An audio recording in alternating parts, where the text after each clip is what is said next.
Good evening, y'all. Today we'll be talking about Charlie Chaplin's brothers and their career and more. So enjoy the video. First brother we'll be talking about is Charlie Chaplin's story. He began his career at the age of 9 with a troupe of juvenile clog dancers called the 8 Lancashire Lads. He later joined Fred Carnot's company, a well-known theatrical troupe, touring America and vaudeville circuits. While in the theater, he also pursued his passion for music, taking violin lessons and aiming to become a concert artist. He eventually moved to the United States and began working in moving pictures at the end of 1913, which marked the beginning of his legendary film career. What is Charlie Chaplin's most successful movie? The Great Dictator was popular with audiences, becoming Chaplin's most commercially successful film. Modern critics have praised it as a historically significant film, one of the greatest comedy films ever made and an important work of satire. Charlie Chaplin's last film was A Countess from Hong Kong, released in 1967. It was his only color film and also the only one he directed where he did not appear on screen. While he considered Modern Times the last appearance of his iconic tramp character. Chaplin died on Christmas Day in 1977 of a stroke in his sleep in Vevey, Vaud, Switzerland at the age of 88. On March 1, 1978, his body was stolen by a small group of Swiss people seeking financial gain. After a 5-week investigation, police apprehended the thieves and recovered the body. Wardas and Ganov were convicted of grave robbery and attempted extortion. Wardas received a 4.5-year sentence, while Ganov was given an 18-month suspended sentence. Chaplin's body was reburied in a reinforced concrete vault to prevent future theft. Now we're moving on to the oldest brother Sidney John Chaplin. His early acting.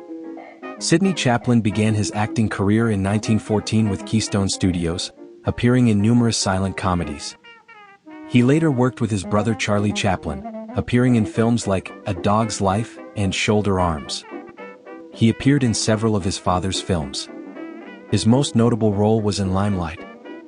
Other films they collaborated on include A Countess from Hong Kong and The Chaplin Review. At age 82, Sidney Chaplin died of a stroke on March 3, 2009, at his home in Rancho Mirage, California. Now we're moving on to George Dryden Wheeler Jr. Though not as gifted as Chaplin, Wheeler was a competent actor who made his career both on stage and on screen.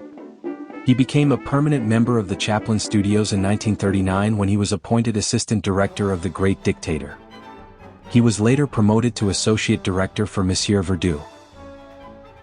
Wheeler Dryden appeared in 3 Charlie Chaplin films, The Great Dictator, Monsieur Verdoux, and Limelight.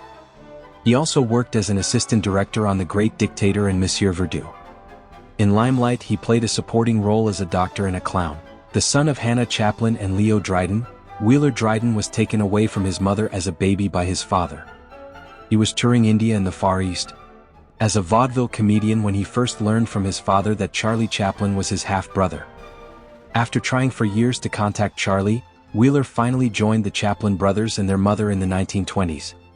In his final years he suffered from mental illness and reclusiveness.